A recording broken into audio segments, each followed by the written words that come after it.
તો નવસારીમાં વિકાસના દાવાઓ વચ્ચે રસ્તો 2 મહિનામાં જ બેસી ગયો છે. ત્યારે છાપરા રોડ પર નવો ડામર રોડ વચ્ચે મોટો ભૂવો પડતા ચોંકાવનારું દ્રશ્ય જોઈ શકાય છે. તો ટેકનિકલ હાઈસ્કૂલથી છાપરા સુધીનો અંદાજે ₹7 કરોડથી વધુ ખર્ચે બનેલો માર્ગ ચોમાસું શરૂ થાય તે પહેલાં જ ખરાબ હાલતમાં જોવા મળી રહ્યો છે. ત્યારે અનેક જગ્યાએ ડ્રેનેજના ઢાંકણા પણ બેસી ગયા છે.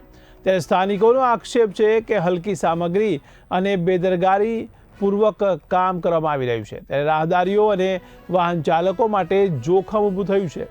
તો કેટલાક લોકો આ ભૂવામાં પણ ખાબક્યા હતા. જો કે એક જાગૃત નાગરિકે વૃક્ષની ડાળી મૂકી અકસ્માત ટાળ્યો છે.